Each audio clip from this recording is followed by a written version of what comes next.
다속의 명상록 171번째 시간입니다. 오늘은 세상 잊은 말, 망세간사 두 번째 시간입니다. 하느님의 뜻다르니 어질도다. 무국종용소. 퇴허나 무국이나 하느님을 일컫는 말입니다. 퇴허는 장행거가 말하였고 무국은 노자가 말하였습니다. 충서란 말은 논어에 나옵니다. 증자가 이르기를 선생님의 길은 고듬과 어진뿐이다 라고 하였습니다. 선은 처지를 바꿔서 생각할 줄 아는 마음입니다. 역지사지하면 같은 마음이 들 수 있습니다. 같은 마음이 서입니다. 선은 너그럽고 어진 마음을 말합니다. 충이 하느님 사랑이라면 선은 이웃사랑입니다. 베드로가 예수에게 물었습니다. 선생님, 제 형제가 저에게 잘못을 저지르면 몇 번이나 용서해 주어야 합니까? 7번이면 되겠습니까? 라고 하자 예수가 이르기를 7번뿐 아니라 7번씩 70번이라도 용서하여라 라고 대답하였습니다. 7번씩 70번이면 490번입니다. 어떻게 490번을 세어가면서 용서할 수 있겠는가? 이 말은 끝없이 용서하라는 말입니다. 무량심이 되라는 말입니다. 무량심이 곧 서입니다. 땅에 무거운 빚진 것이 몸이고 지책 중호신.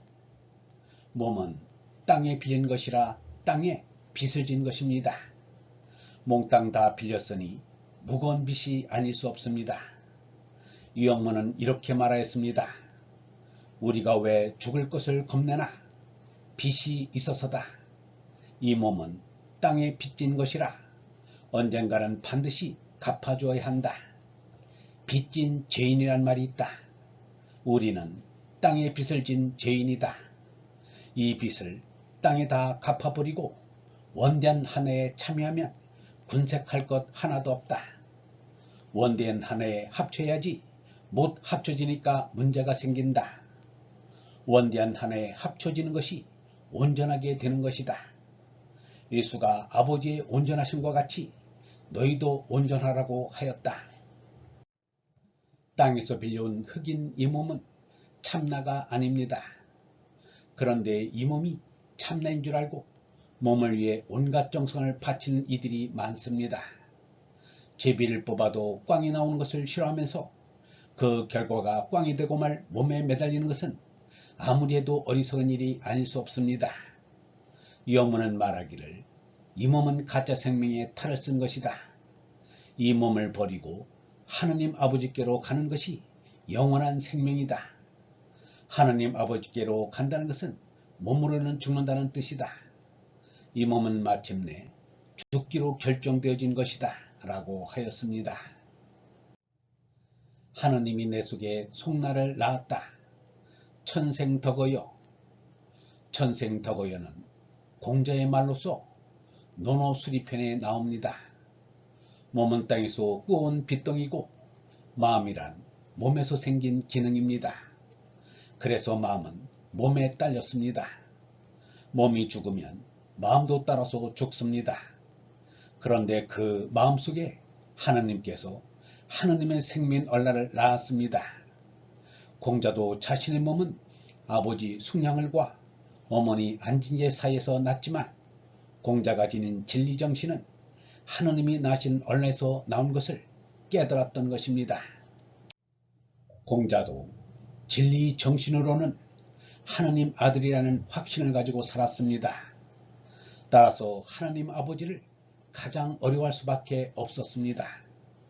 공자는 말하기를 하느님의 말씀을 두려워하고 하느님의 아들을 두려워하고 하느님 아들의 말씀을 두려워한다 라고 하였습니다. 하느님의 아름다운 말이 아닐 수 없습니다. 얼번 여러분, 충이 하느님 사랑이라면 선은 이웃사랑입니다. 예수가 7번뿐 아니라 7번씩 70번이라도 용서하여라 라고 하였습니다. 이 말은 끝없이 용서하라는 말입니다. 무량심이 되라는 말입니다. 무량심이 곧 서입니다. 이 몸은 땅에 빚진 것이라 언젠가는 반드시 갚아줘야 합니다. 우리는 땅에 빚을 진 죄인입니다. 이 빚을 땅에 다 갚아버리고 원대한 한 해에 참여하면 군색할 것 하나도 없습니다. 원대한 한 해에 합쳐져야지 못 합쳐지니까 문제가 생깁니다. 원대한 한 해에 합쳐지는 것이 온전하게 되는 것입니다. 이 몸은 가짜 생명의 탈을 쓴 것입니다. 이 몸을 버리고 하느님 아버지께로 가는 것이 영원한 생명입니다. 하느님 아버지께로 간다는 것은 몸으로는 죽는다는 뜻입니다. 이 몸은 마침내 죽기로 결정되어진 것입니다. 영성신학원 다석아카데미의 하는 소리였습니다.